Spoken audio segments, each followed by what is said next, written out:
Jadi kalau teman-teman ada di sini, Anda tidak ada motivasi, kurang motivasi, itu salah Anda gitu ya. Atau takut segala macam, kasarnya gini, saya aja bisa, apalagi Anda gitu. Ya, Anda semua ini udah pada lulus S1 di sini. Saya betul-betul dari bawah begitu, dan menikmati seluruh perjuangannya. Kawah Chandra di muka saya Semarang, kalau ke Solo kemana selalu lewat Semarang, karena mie kopionya tidak ada di tempat lain.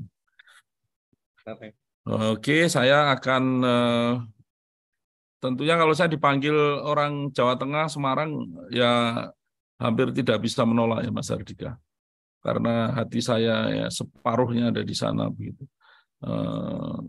Masa lalu yang membuat saya bisa lulus masuk ITB segala macam juga karena Semarang.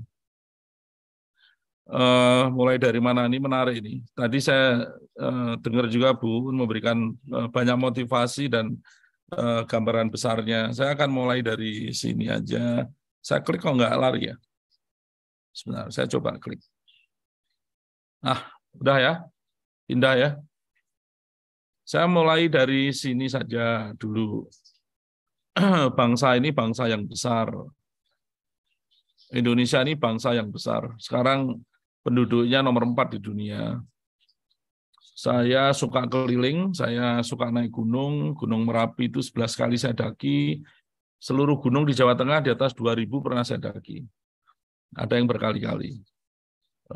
Jawa Timur, Mahameru, Rinjani 2 kali, Ciremai. Saya suka jalan-jalan. Waktu SMA juga sudah sampai Kelimutu sana untuk jalan-jalan dengan bekal pas-pasan, tapi sampai juga di sana.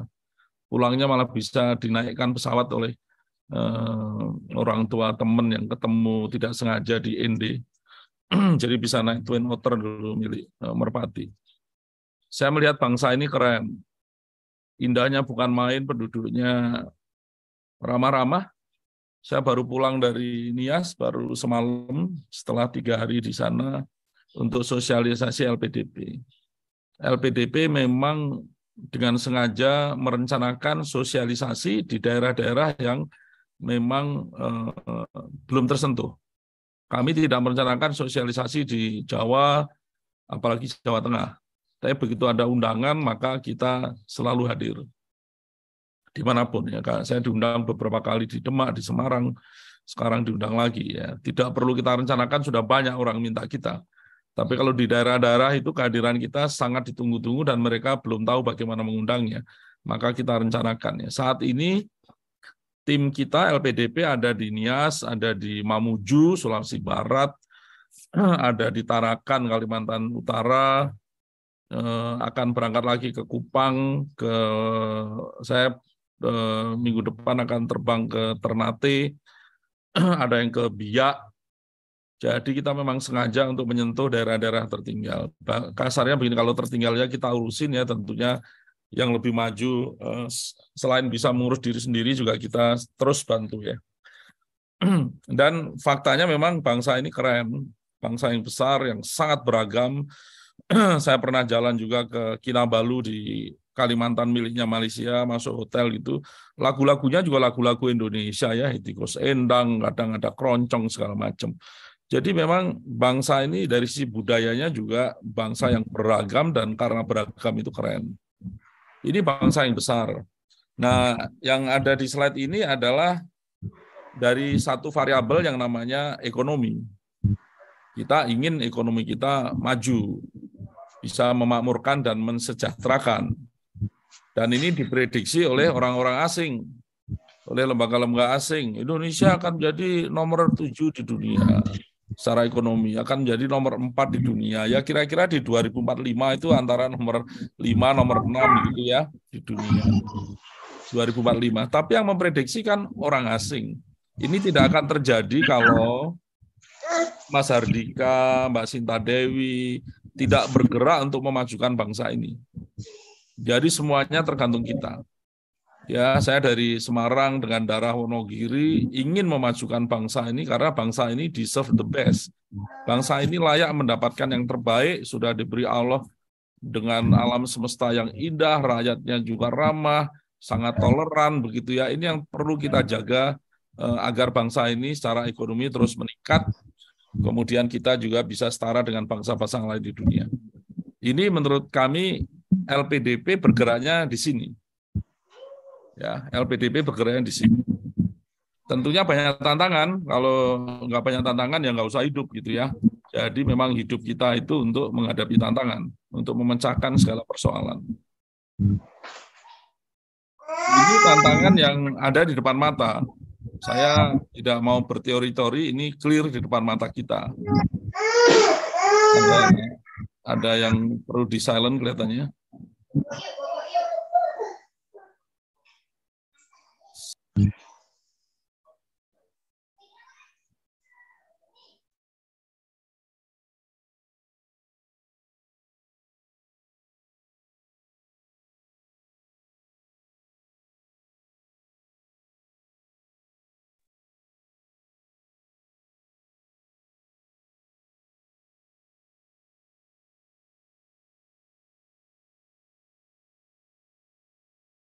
Ya, mungkin panitia bisa membantu untuk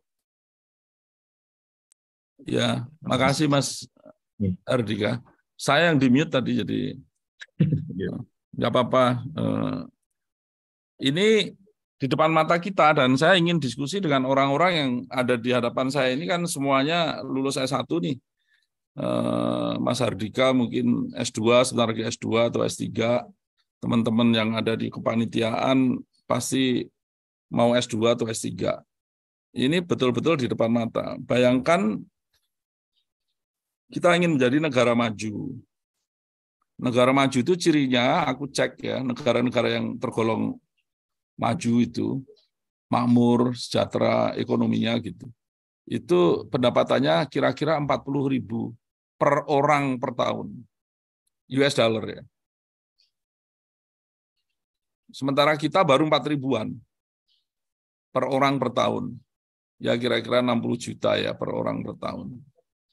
Masing-masing kita nih kalau di rata-rata, baik yang menganggur ya, baik yang pendapatannya miliaran begitu, kalau di rata-rata ya kira-kira 60 juta per tahun. Nah, artinya kan harus meloncat 10 kali lipat, Mas Hardika, untuk menjadi Indonesia Emas. Ini perlu loncatan, betul-betul breakthrough ya, tidak bisa business as usual. Sehingga saya menempatkan diri atau kami menempatkan LPDP ikut membantu dalam loncatan ini. Maka jangan tanya lagi kenapa sih LPDP tidak memberikan beasiswa yang ongoing gitu. Kalau ongoing kan nggak akan meloncat. Orang sudah ongoing akan minta beasiswa dan duitnya habis untuk yang ongoing. Tidak akan ada yang baru. Jadi memang kita memilih untuk menciptakan yang baru.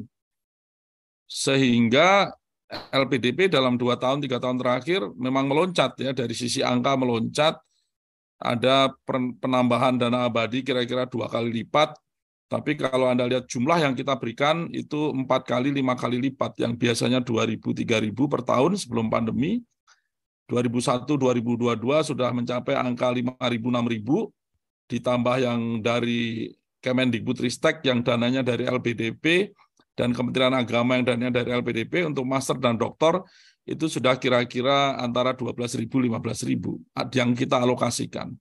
Itu peningkatan yang 4 kali, 5 kali lipat dari sebelum pandemi. Dan kami tidak puas hanya meningkatkan jumlahnya, hanya mencetak orang-orang yang bergelar lebih banyak. Kita ingin mencetak orang-orang yang bergelar dengan kontribusi impact yang tinggi. Maka kualitas layanan program kita juga terus kita perbaiki. Anda lihat sekarang kita mendukung industri litium, mendukung industri maritim, ada program-program khusus untuk entrepreneurship, ada program khusus untuk startup berbasis teknologi, akan ada program khusus untuk industri kobalt, akan ada program khusus untuk pariwisata, untuk kesehatan, segala macam. Ya, ini yang terus kita lakukan untuk meloncat. Ya, saya berpikir kalau kita mau meloncat, tentunya harapan kami di lokomotif. Lokomotifnya ini orang yang terdidik S1, S2, S3. Kan tidak bisa mengharapkan dari orang tua saya yang pendidikannya tidak lulus SD. Begitu. Mereka bisa survive aja, sudah bersyukur kita ya. Survival entrepreneurship atau bisnis-bisnis gurem bisnis kecil mikro, mereka survive itu udah pahlawan bagi kita. Tapi harus ditambah dengan yang mampu menciptakan nilai tambah tinggi agar kita bisa meloncat 10 kali lipatnya per orang. Artinya orang-orang seperti kita, S2, S3, S1, dituntut lebih besar, jangan 10 kali lipat. Nanti yang mengangkat orang yang di bawah siapa begitu. Ya kita harus ratusan kali, ribuan kali nilai tambah kita dibandingkan teman-teman yang katakanlah mohon maaf ya kurang terdidik begitu atau pendidikannya kurang dari kita. Ini sehingga banyak penajaman program yang kita lakukan. Kemudian kita juga kreatif membuat co-funding yang kita kirim ke Cina, LPDP hanya membayar 1/3. Pemerintah Cina dan universitas di Cina, industri di Cina membayar 2/3-nya. Yang Belanda 50%.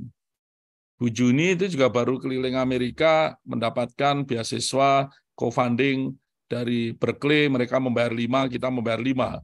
Jadi 50-50. Dengan Washington University di St. Louis juga seperti itu untuk program doktor. Jadi mereka membayar kira-kira setengah, kita membayar setengah. Ini untuk meningkatkan jumlah ya dan juga memperbaiki kualitas karena programnya sudah terstruktur. Ya. Bu Juni juga mengelola program dengan teman-teman kepala divisi lain, leadership, enrichment, attachment, and development. Jadi harapan kami, Anda yang sedang ongoing ini kita bantu dalam hal pengembangan soft skill, kemudian kecintaan pada tanah air, dan juga untuk persiapan karir Anda. Ini yang terus kita perbaiki, LPDP terus memperbaiki diri, ini pun tentunya belum sampai titik ideal, kita terus berinovasi.